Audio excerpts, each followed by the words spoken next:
bit just about your entire journey and who you are and where you come from, because we have all been reading the writings that you've been putting up, and we've all really, really enjoyed the stuff that you've been writing. I know for me, I find it quite enlightening, very illuminating, I guess would be the word that I would use. And it sheds a light on how we are definitely in humanity transitioning and coming into a higher consciousness.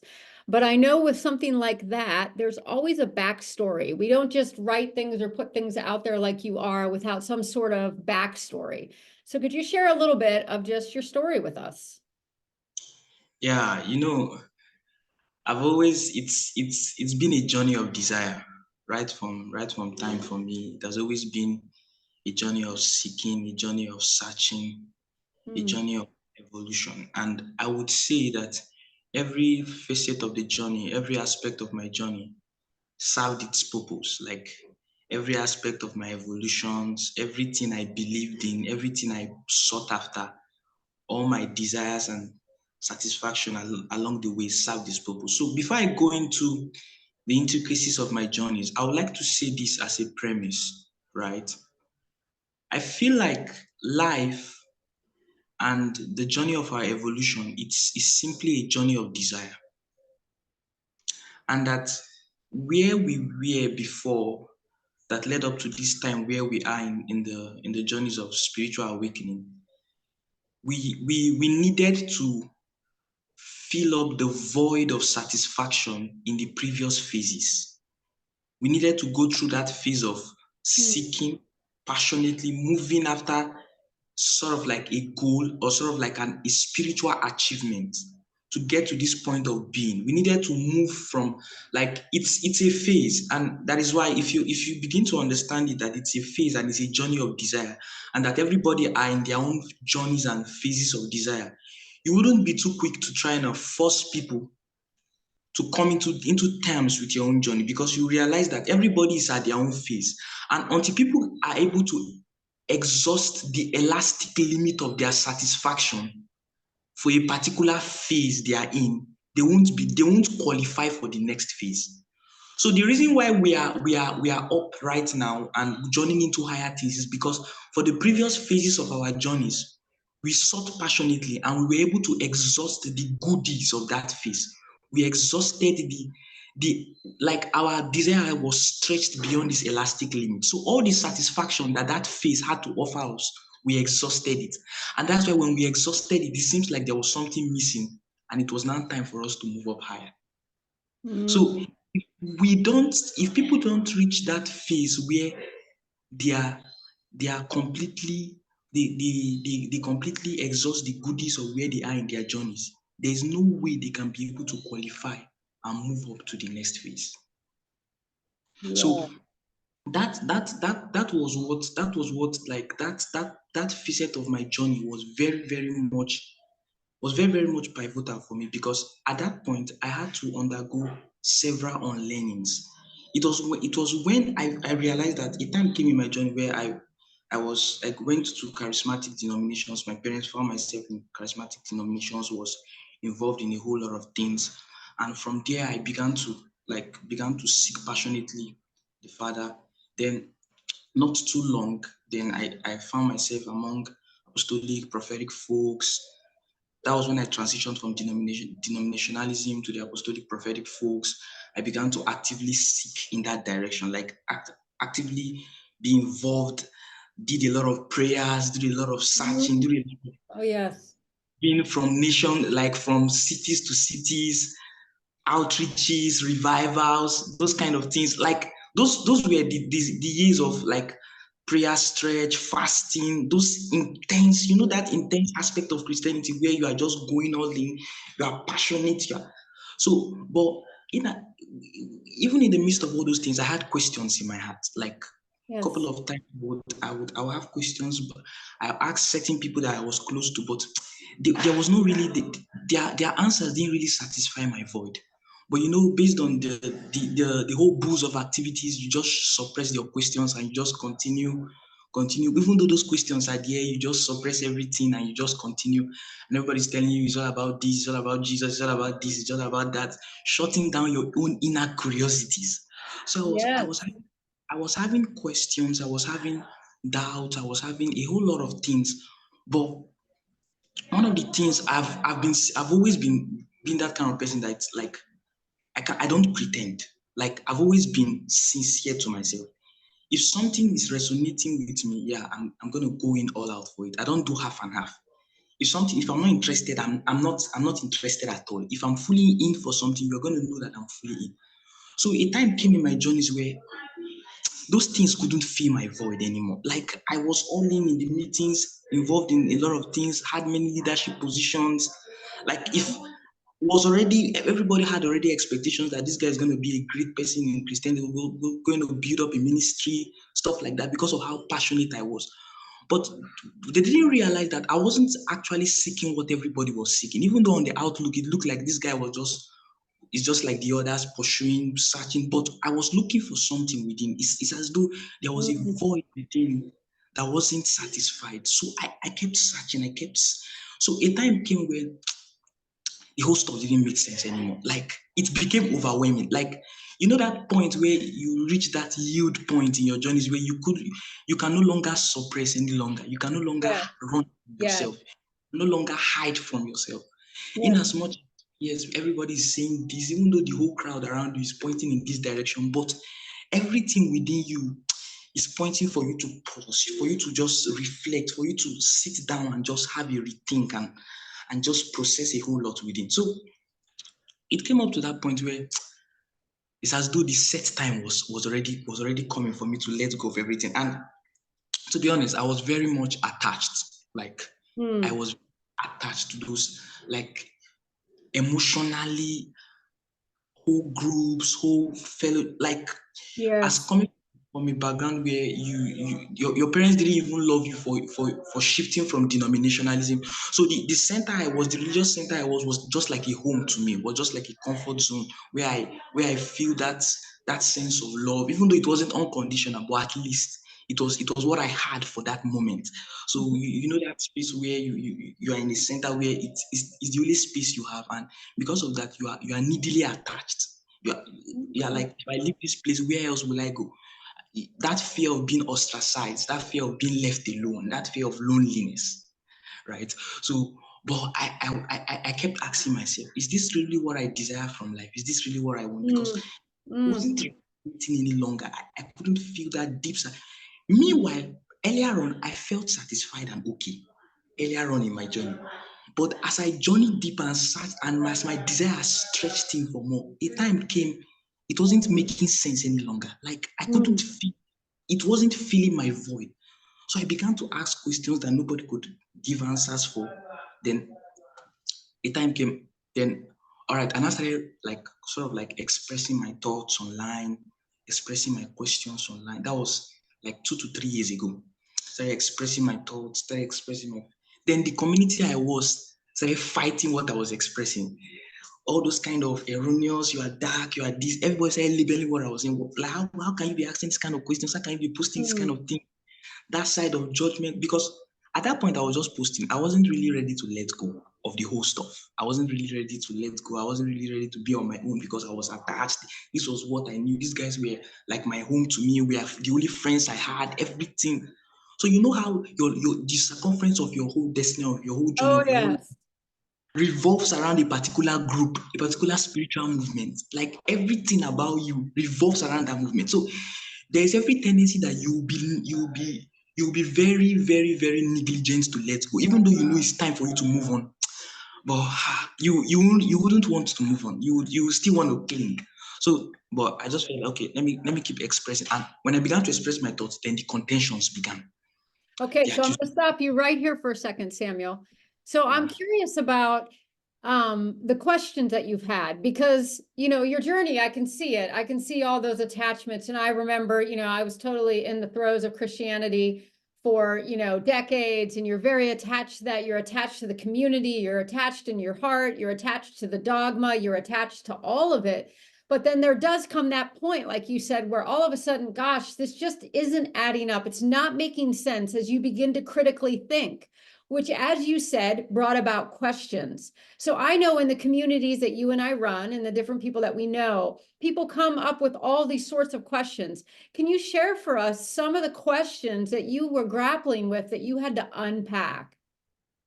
All right. Now, first of all, one of the questions that began to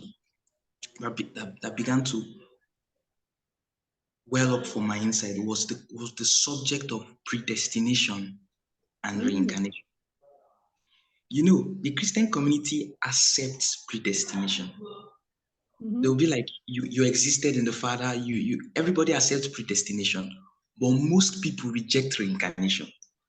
So I started to feel like, is this really my first time existing? I started feeling having memories, like I started feeling like, okay, I started feeling that depth, that I started feeling older, a length of years that is much more older than my physical age. Like there was an awakening within, and I started feeling like I've been here before.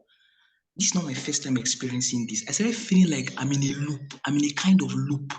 I'm in a kind of cycle, cosmic cycle of life.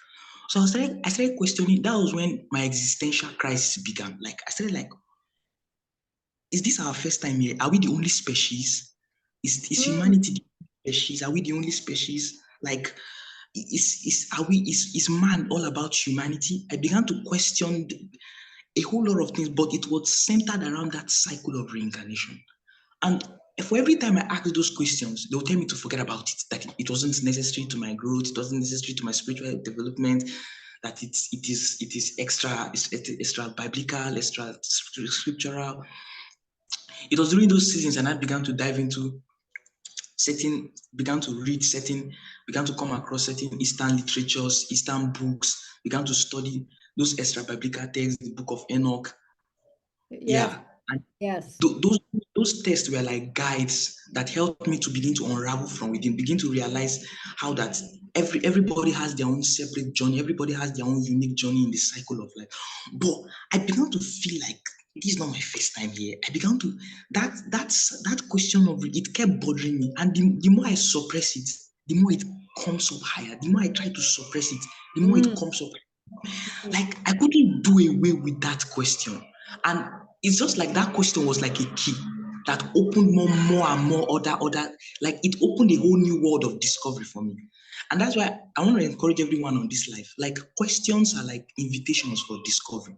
If you see yes. yourself in certain questions, you see yourself like having certain consistent questions that it may not be about people answering you with words. Some answers is an invitation for a journey. Some questions are not meant to be answered by sentences. It's not something you can ask someone and they will just answer you with a statement. Some questions is actually a summoning into a new realm of self-discovery. So when you Mm, see yourself certain questions bubbling up, that it always comes up, it always comes up in your consciousness, and no matter how people try to offer you answers, it never satisfies your curiosity within. That question is a summoning. That question is an invitation for you to come deeper, for you to go deeper, for you to ascend higher into your consciousness for a higher realm of discovery. So it kept on ongoing like that. Like, and that question opened more doors of revelation, more doors of inspiration, more doors of insight. Then that was the time I began to spend more time indoors. I began to spend more time in meditation. I began to spend much more time in contemplation. As I shut the doors of what everybody was saying, because sometimes the voices of the external, the answers people give us can cloud our own in the clarity of our own authentic inner voice. So as I yeah. began to shut the doors to what everybody was saying, to what I've heard, to what I've been taught in my upbringing, in my religious upbringing, as I began to pay attention within and really look within, it's as though there was an unlocking. There was an unlocking within, and all of a sudden there will just be this intuitive outburst of downloads of revelation. It's as though someone, like I will call it my higher self, is talking to me, and I'm beginning to like, wow, this is it. Like everything just began to merge to, like Yes. in a flash, like in a flash, I've known all the answers to my questions. Like everything is like a puzzle that begins to fit into it, fit into it, fit into it. And it was from this place I began to write. It was from this experience, it was from this meditative state that my ability to write and to release downloads started forming. it started building, it started forming. As I spent long time in meditation, then all of a sudden there will be that outburst of download, and I'll find myself writing, and it keeps on coming, and it keeps on coming, and it keeps on coming. Yeah. So Well, I miss that space of uncertainty. If I let go, will I ever find someone? Will I ever find a community that understands me? Will I ever find someone? Am I not alone in this? Is it only me that is sensing this? So I had to let go of that. I had to come to a point where I had to embrace my insecurity, because for real, I had fears. Definitely, everyone has fears of course. when you are attached. So I had to face my fears. I had to let go of my fears. If I let go of this movement, if I let go of this space, will I ever find a place where I'm loved? Will I ever find a place where I won't be afraid or scared to express myself, to express my authenticity, to express what I was feeling within? So, Mm, and this, I'm really grateful for social media and technology, because it was really a gateway that opened me to a whole new world. Then all of a sudden, as I began to write, as I began to type, it's as though the algorithm started sinking. My account was going through a reset.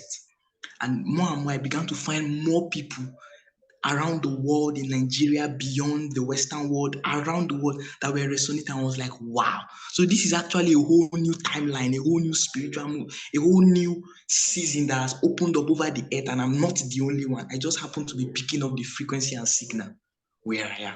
So it's really amazing. But during those moments where I'll be writing, where I had to let go, because I realized that you have to let go, you have to come into that place of the unknown, that place of uncertainty.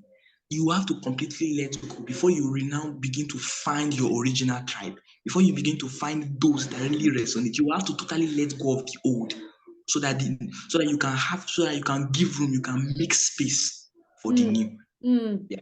So I Yeah. had to that place where I totally let go of everything. Then it was then a Now, little. now I know that people hearing you would be saying, okay, so you just let go of everything. So it must have just been like that was it. You just let go of everything. I think there is a point where we do have that let go where it's like gone. But for you, you said there was a process. You said it was fear. You said you had to walk through some different things. So talk a little bit about that. Talk about some of that stuff that makes you human as well, that journey of like, oh, I'm a little nervous if I do this, or I'm fearful if I do this. Talk a little bit more about that, because I know there's people in my circles, and we kind of have similar circles, where people are afraid, but they can feel almost condemned sometimes when they hear that well, we've just let go of everything. But I know that you didn't just let go. I know that it was like some things that were prying your fingers off of things that you were holding on to. So talk a little bit more about that if you can before we carry on. All right. It's like really it's a process. And one of the key things I began to realize is that you can't rush it. Yes. You Yes. can't process. Nowadays we try. That's why a whole lot of us that are in this phase that have crossed over, we try to rush people. But I'm like, you can't rush people. You have to let everyone move at their own pace. Everybody has their own pace at which they can process. So you can't rush the process. You have to be patient with yourself. You cannot just let go once. Most of the time, even till now that I'm speaking to you, I still feel pain sometimes. I still feel pain as a result of those past. I still feel, if I remember, if some of the memories, and I can tell you that till now I'm still letting go, because I realize that letting go is a journey that never ends. Sometimes you feel like you have let go. Sometimes you feel like Yes. I'm done with this whole stuff. I'm done with this whole stuff. Then later on, as you move on, we now realize that there's still a remnant of internalized shame. There's still a remnant of hurt. There's still a remnant of pains that had to do with your moving out, your stepping out of your past upbringings, and all the judgments, all the condemnation, all the accusation, all the guilt tripping that comes with it. Because most those things that happen, those tension that happened in your consciousness, those things sank deep into our subconscious. Mm, mm. It went deep. So you may feel like, okay, I've let go, I'm okay, but it's still there. It's still there. In fact, you will now realize that when you're trying to connect with new people, when you're trying to open up to new environments, you now start realizing that you start feeling scared. Yeah. There's this subtle fear. What if I'm not accepted? What if Yeah. what if I'm rejected? What if I'm wrong? What if I'm wrong? Exactly. Yes, yes. You now realize that before you don't easily believe, you don't easily trust your inner knowing. You are very quick to doubt what you are receiving within. That is actually a trauma response from that past, from that your past experiences with letting go. So I always say letting go is not a one-time experience. It's a journey of surrender. It's Mm, something, it's a continual process. Even till now, as I'm not speaking to you, I'm still letting go. Sometimes in the night while meditating, I start to feel pains, I start to feel hot, I start to feel the effect of the things I've let go. It's as though I hear those voices again. But I continue to let go. I continue to let, because I know it's gradual. It's gradual. But as you keep on letting go, you're going to record significant process. You realize that those things that trigger you are no longer triggering you like before again. You now start realizing that you feel more confident in yourself, you feel more strong in yourself, but it's a journey and you can't rush it. So I always tell people, one of the key things is be patient with yourself. Be patient with yourself. Don't try to rush any process. Don't try to fix everything. It's okay for you to not have everything figured out. It's okay for you not to have figured out all the puzzles. It's a journey. Just stay true to your own journey, stay true to your own process. As you keep moving, as you keep journeying ahead, as you keep moving, as you are patient with yourself, you realize that you are making progress. But if you rush things up, what you will do is that you will suppress the pains more and more, and you will think you are okay, but you are not. When you come into an environment that triggers that thing, you realize that those things that you thought you let go of were just buried. You didn't really let go of it. right, right. And we're very good at bypassing. We bypass things. We bypass the process. We almost kind of treat sometimes the spiritual journey or spiritual healing in a lot of ways like a microwave. I'm going to put it in for a minute and then it's going to come out again. And I will have finished. I will have my meal. I can, I'm all completed. I'm finished. And I like the fact that you are highlighting the idea of process and the idea of journey. Now, would you say, Samuel, that we can't pigeonhole people because everybody's incarnation is different? Would you say that? Would you say that everybody's incarnation has certain specific paths that they're going to take?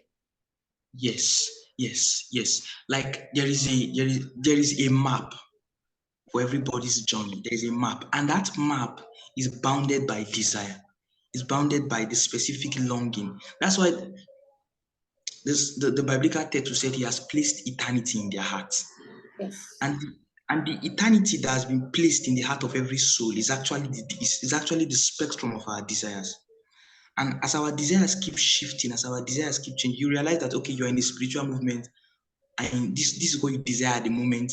But as you keep walking along that path in sincerity, being true to yourself, you realize your desire has expanded, and it's as though that movement doesn't make sense again.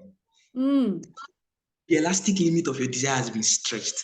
And all of a sudden, that movement can no longer fill that void of eternity calling for expression from within you. Then you now realize, you now begin to take certain decisions, you now begin to take certain steps. So if you observe the whole process of our journeys and how the navigations, the shifts, the change, the movements, you realize that what was in charge of every step, like the whole thing that was guiding the map, was our desire.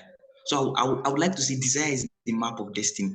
And it's just that many people suppress their desires for external acceptance. Many people suppress their desires just to be validated. Many people suppress their desires just to be accepted. But if we can stay true to our desires, and if we can stay authentic, stay true to what we are desiring every time and then, we would always be on the right path. We'll always be on the right track, because our desires is the very map of destiny. Yeah. So it is unique. So what were some of your desires, if I can ask? Like, you've obviously evolved into different areas and spaces of your growth. And you said that the desire is the map. The desire is really the guide, the pathway to where we're headed. So what were some of those desires that really prompted you, to be where you are right now? You know, as certain things began to unfold, like I began to realize that no, I don't just desire to be this spiritual person that is secluded and bounded to one aspect of religion. I want to be a universal voice. Like, I want to be a voice that every human can be able to resonate with. Like, I felt like Christianity was too secluded. I felt like it's revolved around the collective consensus. Like, it was too categorized. There was like a cage, a subtle cage around it. And there are certain people, there are certain humans that are different, that have a different upbringings from us, that cannot necessarily resonate with me. I'll find it hard to have relationships with people from other races, other religions, that are not similar to mine. So I felt restricted even in my existence. I felt like I wasn't open to all. I wasn't all encompassing. So I've always desired to be that kind of person, that everyone can find a space. Everyone can, not like you are looking for acceptance, but everybody has, you are speaking to all. Like, everybody finds a resonance with you. Everybody, you are a universal voice. You are not just caged, you are not held down by the consensus, by the beliefs of any religion, of any sect, of any movement, but you are a voice. You can speak to all spheres. You can speak to the spheres of to the spheres of technology, to science, to biology, to health. Like, everyone that comes in contact with your voice finds a wisdom for their unique path.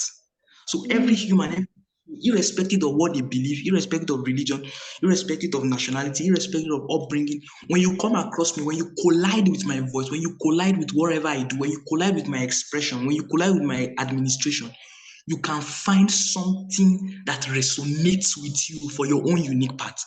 So that it's not just I'm not just speaking to a specific audience. No, my administration encompasses all. It is all accepting, it is all embracing. There is no me versus them. I am better than them, they are better than me. These guys are the believers, these guys are the unbelievers. That dichotomy, that separation, it is Yes. that barrier is put down, and there is that openness and that acceptance of all flesh. Yeah. So that's what I've always desired, and that's what I've made me evolve into certain aspects, exploring different aspects in technology, in business, in science, because I want to be that voice that is a bridge to all flesh, that voice of wisdom, that is a bridge, that is like a gap that bridges the gap between all classifications and all forms of consciousness. Yeah, that voice that speaks to all, that is like a guidance, that is like a guide, that is like a map to everyone. Yeah. Yes, yes. I love what you're saying because I have said for a long time that I think one of the biggest lies that we have walking on the planet is the idea of separation, the idea that we're disconnected from each other, that you're in Nigeria, I'm here in England, we're disconnected. We know it's not like, yeah, we have some technology, but we're still disconnected. And I think that that has been one of the most damaging things that religion in general, but a lot of Christianity, as we know, has perpetuated the idea of duality, black and white, and this and that, and us and them, and the separation, the whole thing around separation. So what would you say to people who are trying to kind of move in the direction of seeing all things as connected, seeing all people as interconnected, that what would you say to people to do to begin that unraveling, to understand that we are not separated at our core? We are not separated. I'm not separated from you. What would you say to people to help go through that, how to overcome the idea of separation? Yeah. It's the thing is, it's when, because I realized that there is always evidence. There is always like, our oneness is so strong that there is always an evidence. There's always a synchronicity. There is always a bond that connects all of us. There is always that link. Like, in our journeys, in our evolution, there's always that proof of oneness. There's always, it's overwhelming. We cannot deny it. We can't deny it. There is always that proof, and it is specific and unique to everyone. So I would say, don't try to force it on your mind. Don't try to believe it. It's not a concept you believe. It's something you realize. It's a realization. It's something that, as you pay attention to the synchronicities around you, as you pay attention to the synchronicities, just take, for instance, you are thinking of something, I've experienced this many times with technology. I'm thinking of something, on getting something, and immediately in the split of a second, an advertisement for that same thing pops up on my phone. Oh, yes. Yes. Exactly. Or you were just meditating on something and immediately someone just uploaded a post on Facebook about it. Like I've uploaded, I've released write-ups many times and people were like, this is what I was just thinking about, this is what I just talked with someone, this is what I just talked with somebody. So as you pay attention to the unusual synchronicities of your journeys along your journey, the reason is that many of the times we don't pay attention. That's why we don't see and realize how one and how connected we are. Because imagine that I haven't even typed something on my phone. I'm just thinking about it. This one I want to get, and all of a sudden I'm seeing it as an advertisement. That is crazy. That is wild. That proves that we are all connected, not just on a physical level, but from a soul level. Like everything is linked, everything is connected in the Christ mind. So, like our minds are just like servers, different servers. Every mind is just like server connected together, synced together in the minds. So we are thinking, it's just like the way we have the internet and how many servers and many websites and many are connected. That's how the Christ mind is, and all our minds are synced and connected. So that when you begin to watch the synchronicities that play out in your life, especially the journeys, how things connect, then as you pay attention to those synchronicities, then you begin to realize oneness. Because one of the proof of oneness, one of the indelible proof of oneness is synchronicities. For the fact that we can experience synchronicities, it means everything is connected, everything is linked. Because they cannot be sync without a connection. There cannot be a sync without a bond. There cannot be a sync without a linkage, without a pathway. So when you begin to pay attention to the synchronicities around your journey, it's not something, oneness is not something you can like manually force on your mind. No, it's not a belief system. It's the truth of our being. So it's not something you try to believe. It's not something you try to make your mind accept. No, it's something you pay attention to your journeys, and as you pay attention, you begin to realize. You begin to like, wow. So I'm not actually separate from my phone. I'm not actually separate from this person. There's actually no space, no distance. It's a subjective experience. It's not something someone can make you understand. It's something that when you pay attention to your experiences, you just begin to realize, you just begin to understand it privately in your own consciousness. So as we pay attention to the synchronicities that play out in our day-to-day life, in the journeys of our existence, what happens is that we just begin to realize, we come into that space of realization where when you pay attention to this, your experience, how this thing played out, how this thing connect, how this thing linked, then you just begin to realize that wow, everything is connected. There is no separation. All things are one. All Mhm. things are, yeah. So the key is Yeah, to pay attention. like patterns, isn't there? There's patterns. If as you become aware, you start to see these patterns. I was thinking how, I even, met my girlfriend. Well, my goodness, I was here several years ago, connected with some other people who connected with some other people who the next thing I know, I connected with someone else who connected with her, which connected, it's like, and it was over a certain like time frame of period of time. But when I stop and I think about all of that, my gosh, it all lined up. It all made sense. It all had a pattern to it. There were synchronicities all along the way. I mean, the whole thing. And I think it's about becoming aware of those synchronicities. How do people become aware, Samuel? Because sometimes people will say, well, I don't see any synchronicities. Well, that's not true. There are synchronicities everywhere. So how do people become aware of them? How do we do that? Yeah, I think one of the key phases of being awareness, because when you when you begin to for you to come into that space of awareness, because like we usually say, where attention goes, energy flows in that direction, Mm, right? mm, So it is paying attention, and one of the ways we pay attention is through observation. A whole lot of people don't witness and observe their experiences. They just make conclusions, inferences, judgments, just make conclusions and just move on with their life. But when you begin to cultivate the attitude of observation, the attitude of observing your experiences, observing the things that happens with you, observing the experiences, whether pleasant or not pleasant, that plays out with you. When you are in a situation, don't just walk through it, observe the patterns. As you observe and witness, that's what the biblical text would be like: watch and pray. Watch. It's just like watch and be aware. Watch and be aware. Watch and be aware. So when you come to that place of observation, when you observe your experiences, when you observe what is going on with you, the facets of your journeys, what happens is that you come into that space of awareness. Your attention begins to flow in that direction. Your attention, you begin to trade your attention. And as you begin to trade your attention, you become aware. There is that sense of presence. You become aware of what is happening from behind the scenes. But it all begins with observation.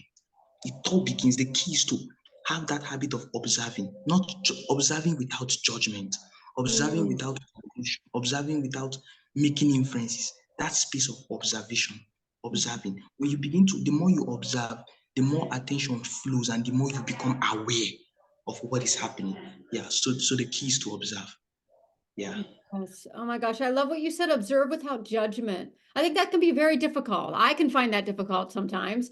I mean, I can, I can find that sometimes I judge first and then observe later. You know what I mean? Like Yeah. so Yeah. it's Same here. Same confession here. 101 is sometimes I judge first and observe later. So let's talk a little bit about one of my favorite topics, which is intuition, because I know you talk about intuition at different times and just going with your gut and going with what that's all about. So share a little bit about your journey with that of intuition, going with that gut, that inner voice that you spoke of. Because at that phase in my journey of transition, of trying to let go, like everybody around me was like, no, this is not the right path for you. This is not the right path. You're gonna be destroyed. You're gonna fail. You're gonna all those kind of doom gloom say Mm-hmm. that people project Mm-hmm. at you when you're trying to, when they don't understand what's happening with you. So, but there was that inner clarity, inner knowing. I just knew that no, regardless of what everybody is saying, this is what I'm supposed to do. This is the right path for me. And at the same time, it was easy for me to ignore. It was easy for me to just quench it. It was easy to me, but even though let me put it this way, it was like a still small voice, like people will say, but it was strong. That gut was strong. So I would always say, like, our intuition is just like, it's a very powerful facet of our journey. Like, if the more attuned we become with our intuition, and one thing I realize about it is, the more you honor its place, the more stronger it becomes. Mm. Like, at that phase where there was a whole lot of uncertainties and I trusted in my inner guts and followed it, I realized that as I journeyed further, the more stronger it became. Regardless of the uncertainty I experienced in the external, it was easier for me to make decisions. I began to experience less confusions and more clarity. Less confusions and more clarity. Less, because the more you pay attention, the more you honor your inner gods, the more you honor that intuitive space within you, the more it gets stronger, the more it is strengthened. The more you choose it over your logical mind, the more you choose it over the uncertainties of the external, regardless of what the storms around you is seeing, the more you honor that voice. Because at first, it's very easy to ignore. It's not that strong. But a time comes in your journey when you have trusted it long enough. A time comes where it is difficult for you to ignore it. It becomes so strong that it superimposes over every voice of doubt, every odd around you. So I feel like with regards to our intuition, it's a journey of trust. And Yeah. many times you will choose your intuition, you will choose to follow your intuition and not even understand where the path leads. Many times Oh, you may not yes. understand. Yes. You know what I Many, find? I find intuition will start at the very beginning. Like let's say I'm supposed to do something. I'll get that intuition. Like, oh yeah, I'm supposed to do that. I know that. So then I step into it immediately because you just know it's that inner knowing that you know that you know that you know. But then I find what can happen is I'm on this path of unknowing, uncertainty, and then I start to try to become logical. Okay, I start to try to put all these little like pattern of analyzation in, and I try to fit all the puzzle pieces, but it goes completely against what my intuitive guidance was back here. So how do Yeah. you continue once you step onto this path of intuition? Okay, let's say you step onto this thing, you know you're supposed to do it, but then you're supposed to keep going. How do you continue following the intuition? That is where trust comes in, because most of the times we want to understand because it is first a Oh, knowing. yeah. Yes. Most of the times you don't understand, but you know. Like you don't understand, but you know that this is what is right for you. But you don't understand. Most of the times your understanding comes later on. So at that point, you will need to trust in that which you know. You will That trust is like it's a must. Like you will just have to embrace the uncertainty and trust that this is what I felt I should do. This is what I felt strongly by my gods to do. And you have to just stay in that space of uncertainty. Then when you stay in that space of uncertainty long enough, you realize that the patterns now begins to unveil before you, like a higher pattern beyond what your mind was trying to analyze. You now start seeing the hidden pathways. Then you now start understanding gradually in that space of trust. Yes, you will definitely figure it out later on, but it is not immediately. You will have to trust and embrace the uncertainty and keep moving in that space of knowing but not understanding. But as you keep trusting, a time will come where you just begin to notice the patterns, that there is a higher pattern beyond what your mind has been trying to make sense out of it, beyond what your mind has been trying to process, what your mind has been trying to solve, beyond your own analytical calculations and schemes. You just realize that there is a higher pattern, there is a higher synchronicity, there is a higher alignment. And as you begin to walk through that part of trust, you just realize that the patterns are formed, and all of a sudden you now begin to understand, oh wow, this was the reason why I took this decision, this was the reason why I stepped out. And you just gratitude overwhelms you because you can now see the reason, even though at first you didn't understand. But that space of not understanding and trusting is inevitable. Like we must all go through that phase of not having it figured out, but still trusting that this is what we feel on our inside, and we just have to go with it. Yeah. Yes. So I had to come to that space of I don't have to understand. I had to come to that space of acceptance. Like even though I miss it, I'm still glad that I followed what I wanted within. Even though it eventually doesn't make sense, I'm still okay. I'm still happy. I'm still glad that I followed my inner gods, my inner intuition over what I could vividly understand, because it's a strength. It's a rare strength to cultivate. Not many souls have that strength to work with their intuition even when they don't understand. There will be times when yes, you have intuition and you understand it. It's obviously like this is not. But there are other times when the path is not clear. It's as though there are a whole lot of uncertainties shrouded in darkness. It's shrouded in a whole lot of uncertainties. You don't even know what is coming next. But if you follow that path of trust, that's when you begin to see that there are hidden possibilities that are already set to work together for your good.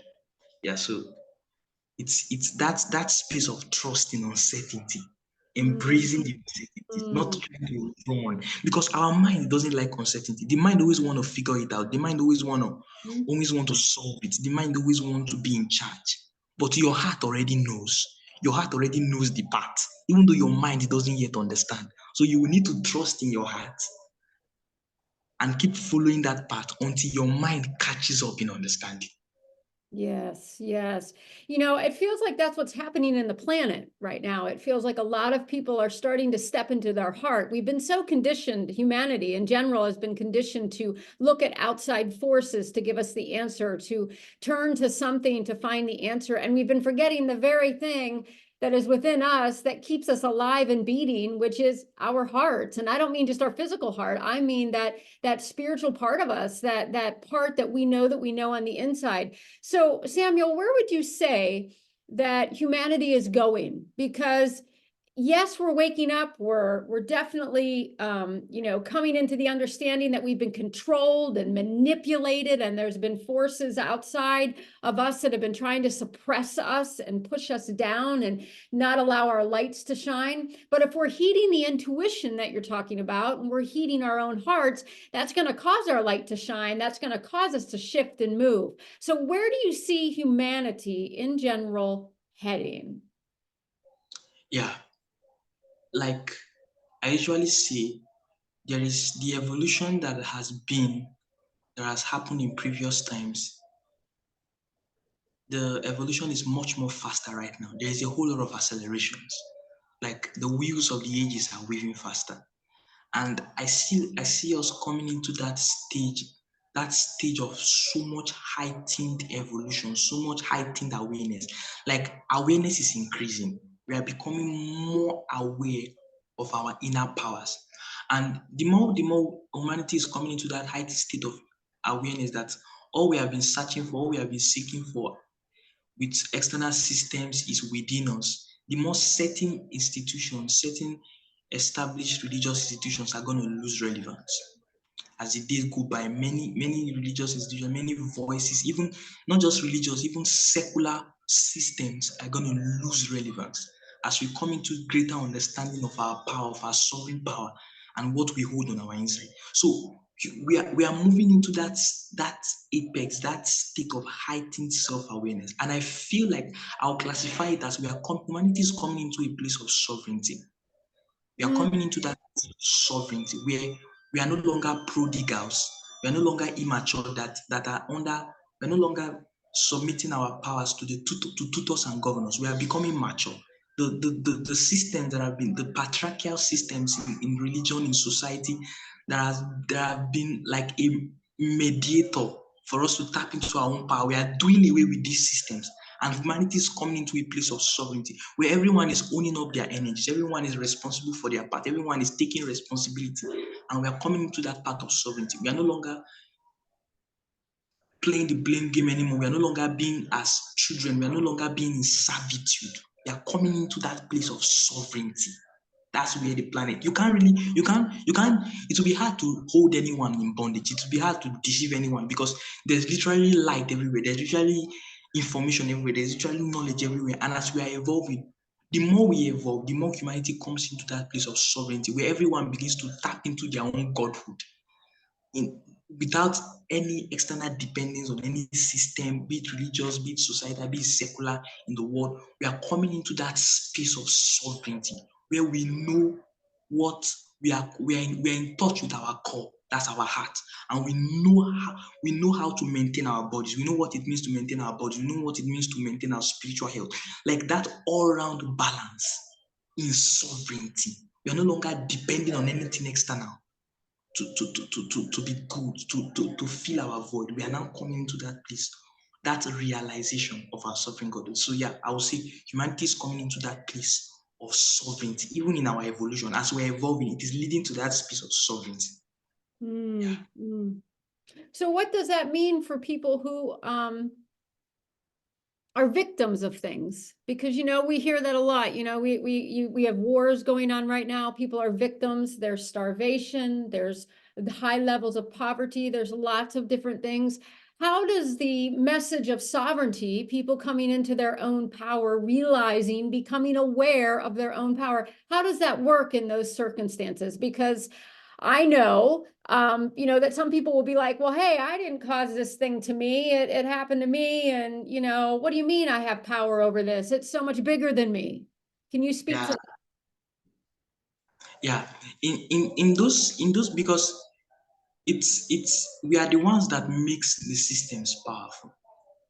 We are the ones that create these circumstances for ourselves, regardless, knowingly or unknowingly.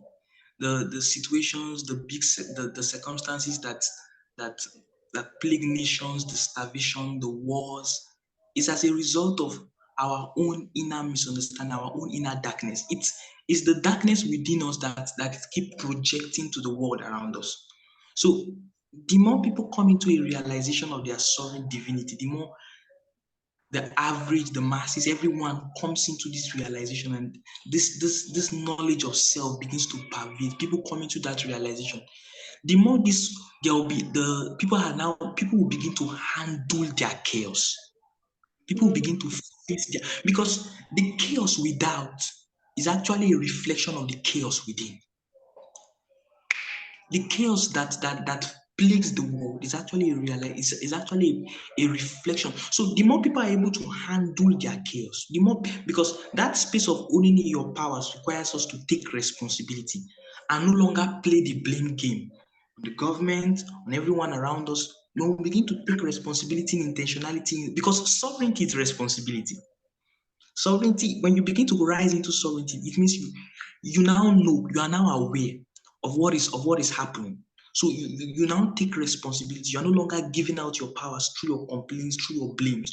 So when people come into that space of responsibility and take responsibility, they can now handle their chaos. They can now know what is happening with them. They can now they don't need to, because all the starvation, the wars, everything that we see is humanity trying to process their chaos externally.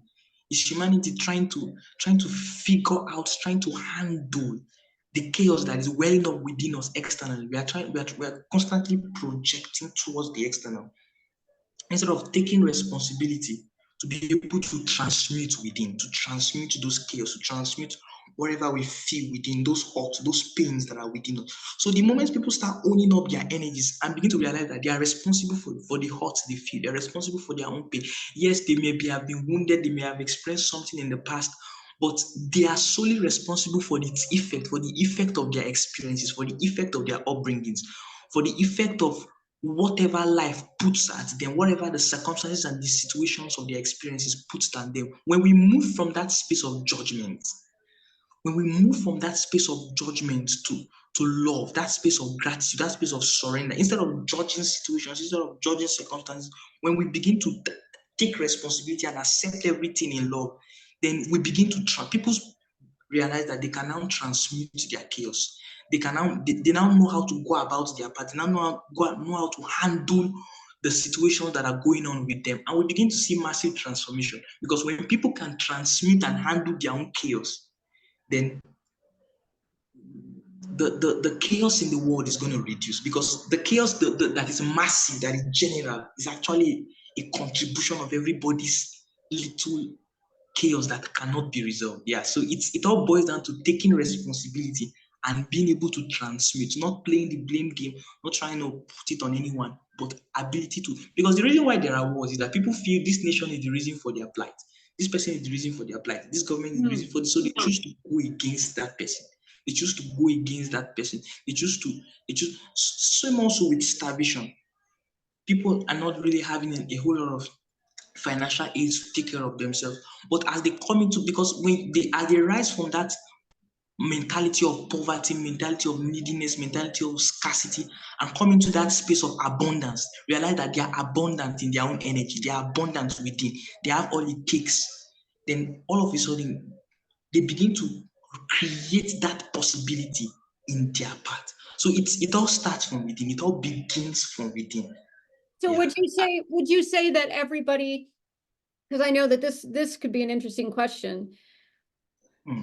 With all that you just said, would you say that we are the creators of our own reality? Yes, we are. Yes, we are. Yes, we are. I would say that regardless of the situations and the circumstances that we find ourselves, right? We may not be responsible for where our upbringings. Like you talk Mm. about people that were born in certain nations that it's all war. It's wars and fights. Imagine the little kids that are born right now in Gaza, nations like Gaza, nations like Israel, where there are immense wars. Imagine the kind of but as we come into that place of awareness where we are not responsible for our upbringings, for the situations and the circumstances of our background. But as we come into that place of awareness, we have the power at the same time to create what we want, to create our desire. We may not be responsible for our upbringing. We may not be responsible for where we find ourselves by the reason of our background, but we have the power. We have the sovereign will, sovereign power, sovereign ability to create what we want, to cause a change, to cause a transformation in that experience. So yes, we may not be responsible for how our background was, how our upbringings are, but we can create our experiences. We can create experiences that defy the odds of our upbringings, that defy the odds of the environment around us. Mm. Now, would you say Yeah, what so irrespective that people may find themselves, yeah, yeah. I was going to say, would You you wanted to say say, something? yeah, yeah, we had a little bit of a blip there in internet. Would you say that there's, let me see how I want to word this. Um, in Buddhism, they talk a lot about living with non-attachment. They talk about not attaching to things and that we create our own suffering by Mm, continually attaching to things. And I remember at the very beginning of our whole interview, you were talking about attachment. You were talking about how we just attach to these different things, and that we can create suffering out of that.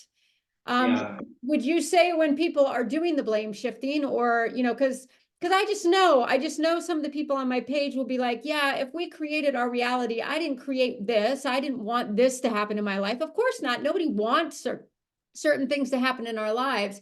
But could we be attaching too much to the narrative of being a victim instead of attaching ourselves, I guess if you could use this word, to the narrative of being sovereign?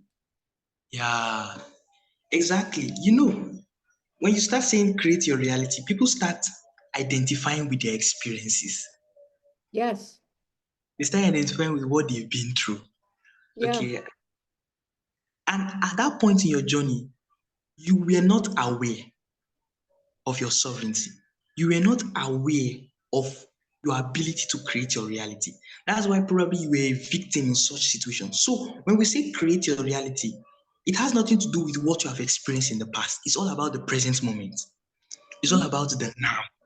When we say you have the ability to create your reality, it doesn't matter what you have gone through in the past. When you say these things, people begin to judge, people move into judgment. They start judging. Then why is it like this? Why did I have to experience this? Why did I have to experience that? Why no? It's not to judge you. When we say you are to create your reality, it's not to guilt trip you for the experiences that you felt you didn't create. It's not to judge you that you have been a victim. No. When we say you are the creator of your reality, we are saying right now, at this present moment in your journeys, regardless of what you have experienced in the past, you have the ability to create the change, to create the experiences that you desire. But now, where that part done of not attaching to anything is not attaching to the how that you are going to create, meaning there are endless possibilities. And because there are endless possibilities, there are also endless outcomes. mm, So, in the creation of our reality, we are not designed to be attached to one outcome. Because when I say create reality, people are more focused on the how is it going to play out, mm, how is it going to happen. mm-hmm, But that shouldn't be your concern.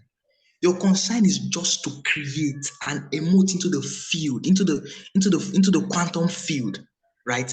mm-hmm, When you create there are the same way there are endless possibilities.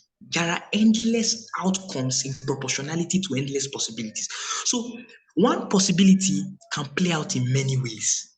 One possibility is to create your reality can play out in many ways. But people are more focused on the outcome. It should be like this. It should be like this. It should be. And when you are attached to that outcome, it creates suffering. Because when the possibility is not playing out in the outcome you are attached to, you begin to grieve. It creates pains and suffering for. So there are endless possibilities to create your reality. You can create the desires you want, and your desires are designed to play out in many ways. They can manifest in different ways. So the key is for us to be open, is to not be attached to a certain outcome, a mm, certain way we perceive it to be, a certain way our mind has preconceived, a certain way we have thought it will happen. There are many possibilities. There are many ways certain things can come to you. Not have you not experienced situations whereby you thought this is how this thing is going to come to you, but Mm. it came through a different path. It came through a different way. Like you almost thought that I lost this thing. You even gave Oh up hope. yeah. Yes. I've lost this stuff. It can't happen. But you realize through another path that you didn't expect. A Yeah. path was created and you just experience what you were expecting. So it happens that way. Mm. Expectation, too much attachments to you. Sometimes our expectations needs to be cut off so that we can, so that our the limits of our beliefs can be exceeded. Yes. Yes. Now, Because sometimes you mentioned something about the quantum field, and this is a big area of discovery right now, and a big area that people are talking a lot about because this is where our mindset shift, right? This is what you're talking about. This is where we do move from the how to the present moment. We do move from outcomes to the present moment. And it's almost kind of like, for me, the quantum field feels like a space that we create from, and a space that is always changing. So talk to me a bit about this quantum field, because it is the big topic right now. yeah, yeah.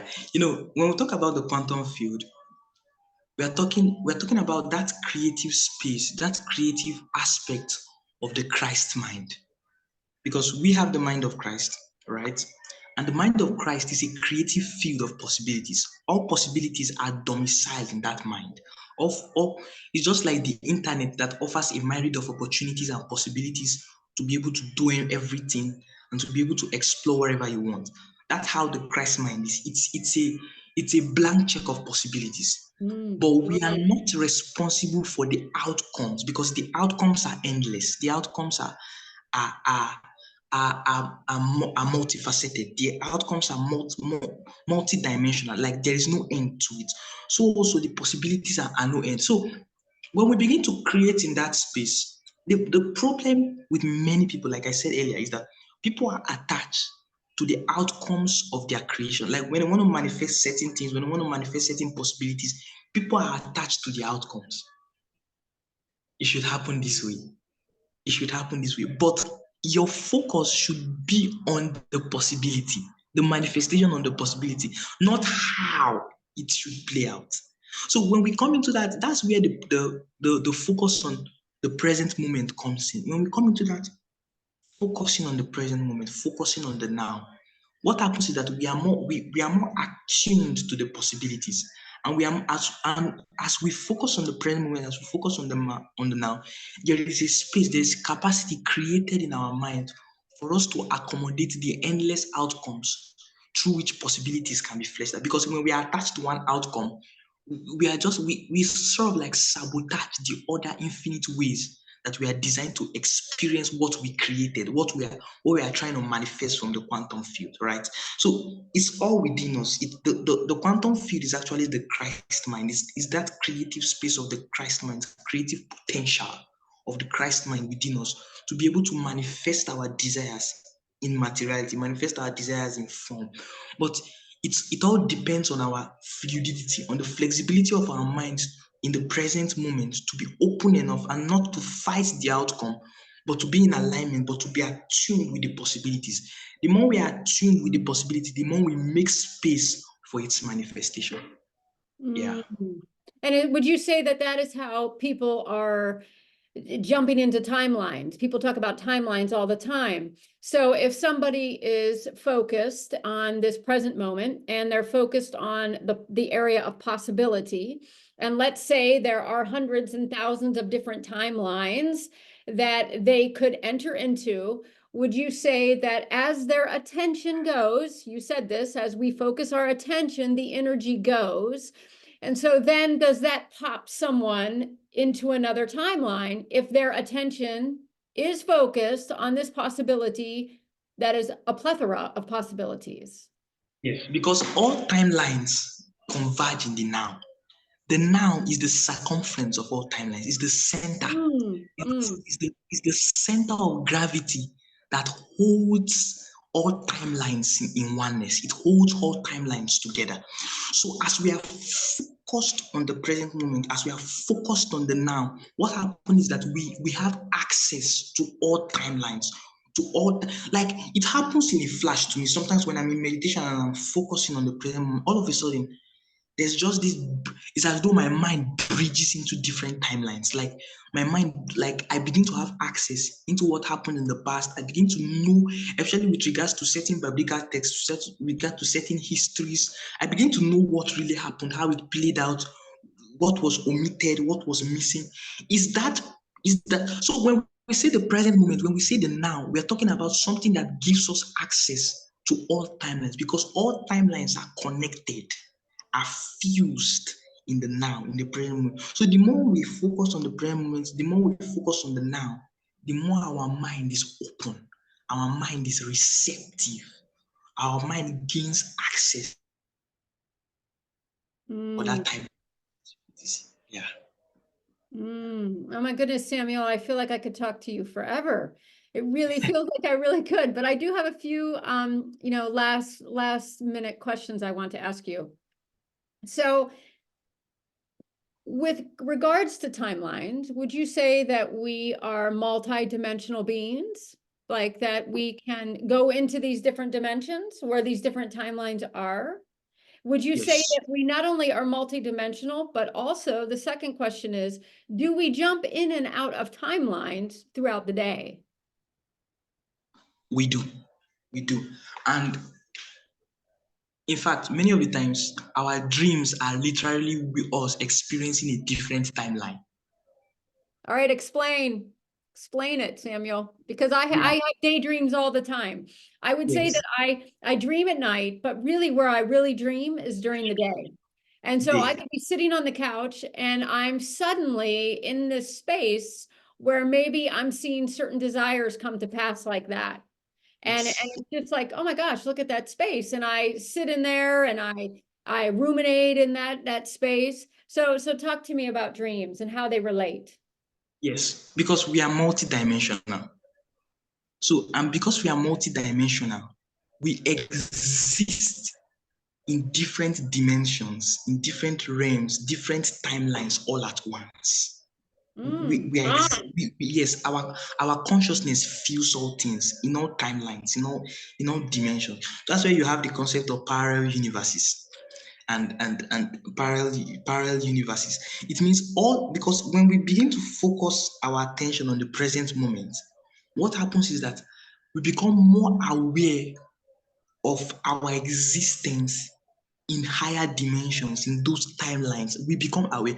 Now, that point of dreaming, that point of dream is us coming into awareness of our existence in other timelines. Like we are always there. We are always interacting. There are a whole lot happening with us. There are a whole lot of interactions that we are involved in. But many of the times we are not aware.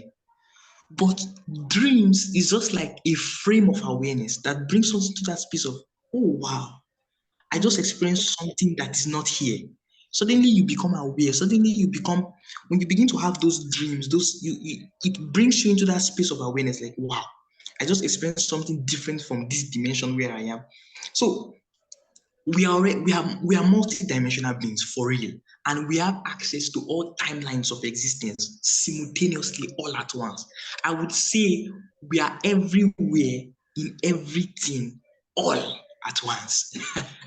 That's so Yes, but the problem is that we are not aware of this. Our awareness of what we are, of how vast our consciousness is very little.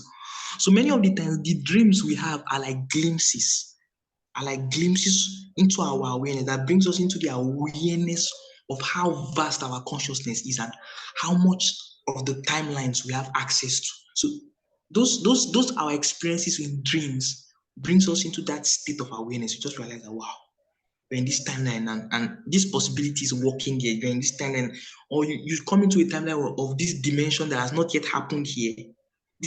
Because I personally believe that everyone is living in their own space and time. Like, yes, there is a general space time, but everyone is living in their own timeline. Everyone is living in their own space, in their own unique space and time that affords them access to all other facets of space and time. Like, yes, we have a collective space and time, like a circumference, but if you look at it from a wider angled lens, if you, as a subset, every individual lives in their own space and time and have access to other timelines in their own space and time. Yeah, Okay, so so let me ask you a question. If you have access to these space and time and you have access to all of this, then why aren't things manifesting in, here we are, we're looking at the attachment to outcomes here. Okay, so let's say you're sitting on a couch and all of a sudden you dream of, I don't know, something that you're wanting to do or go or be or whatever, and all of a sudden it drops in. You ruminate for a little bit, you're like, oh yeah, wow, that's amazing, and you can feel it, you have it, there's an emotional connection to it, as Abraham Hicks talks a lot about. There's an emotional, you feel that energy of that timeline, you feel the energy of your desire realized, you feel the energy of the dream happening.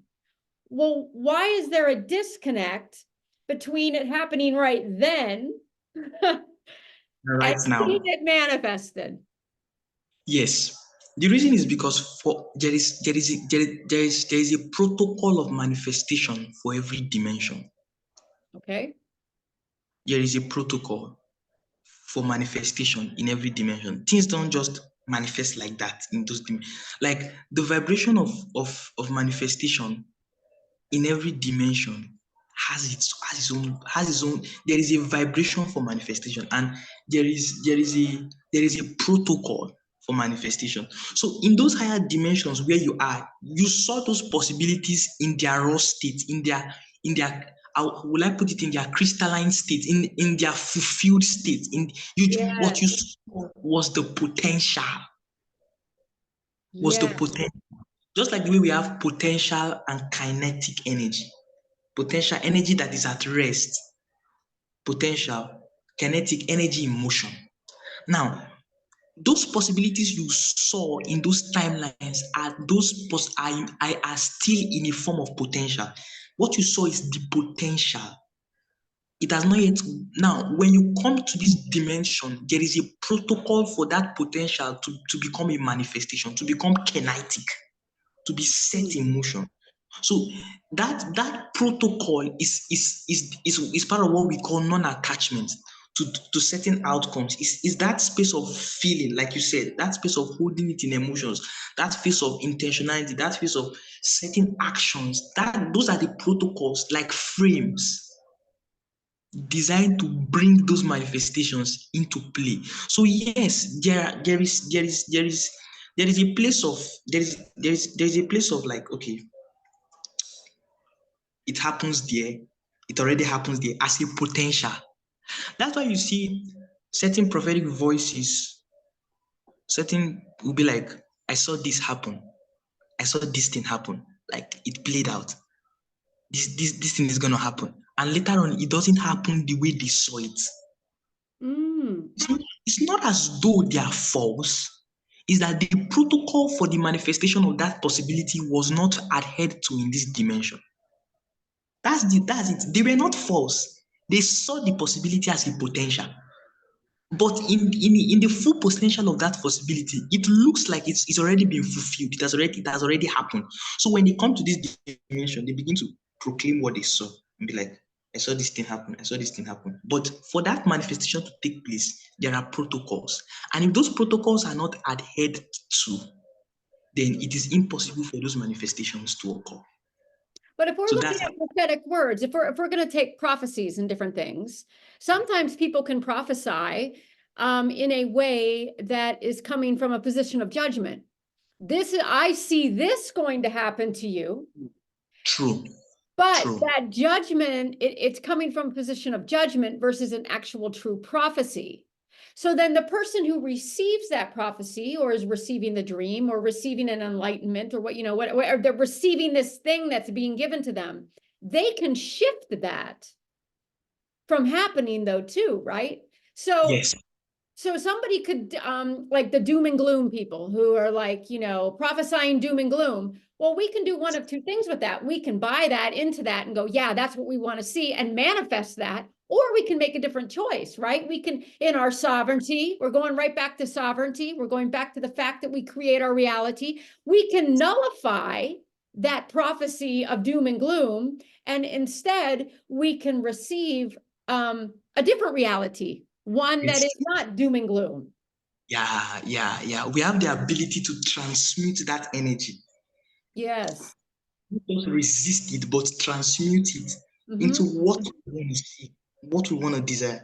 It's that space of transmutation, it's that space of receiving the energy, realizing that we are creators of our reality, not trying to fight the prophecy or fight the person who said it, but receiving the energy and channeling it and creating it as alchemists of our own reality into Mm-hmm. what we want to see. And Yeah. that's what I think is happening on the planet. I think that's what everybody is, what's Mother Earth is bringing us into, Christ consciousness, all of it. We are here to transmute the shit basically that's hit the fans, and change it into a totally different timeline, change it into a totally different situation, because I do believe that possibilities are present. I do believe that there are things that we can choose, and we can, some things are conditional. I just think things are conditional. I don't think things are set.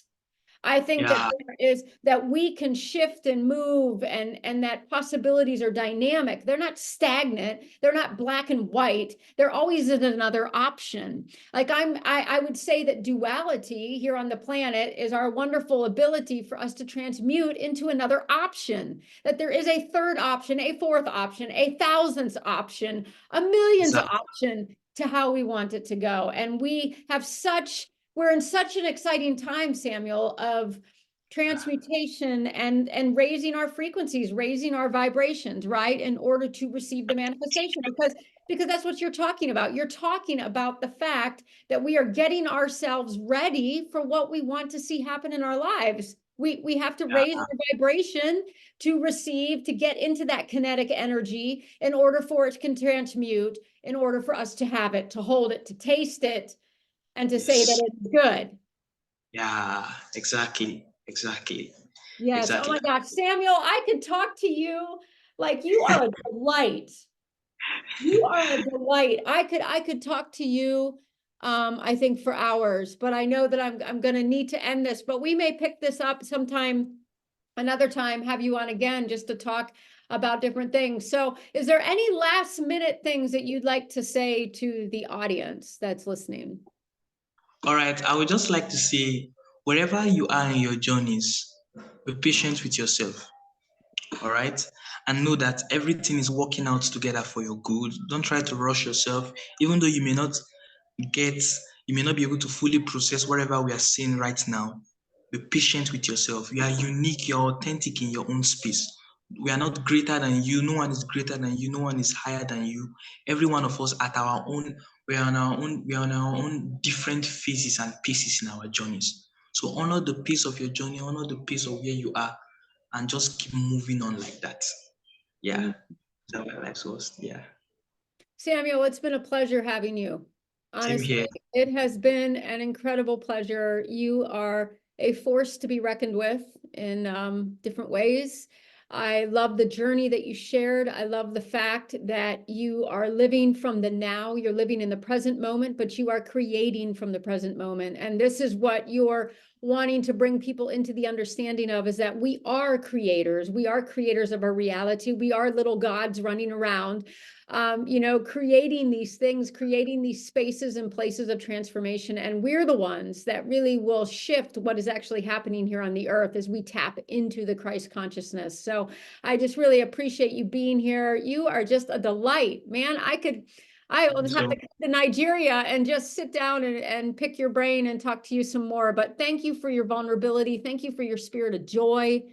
The positive edge that you bring, the hopefulness that you have, but also the desire within people to take responsibility, to be accountable to the actions and the ways that we shift the energy on the planet. So thank you for being here, Samuel, in this space. yeah, so glad to connect with you. So glad to speak. I'm so happy. I'm so glad this happened. Well, you're a delight. You're a delight, but we will definitely do this again. Until All next right. time, Samuel, there will be a next time. Yeah, surely. All Bye. right. Thank you.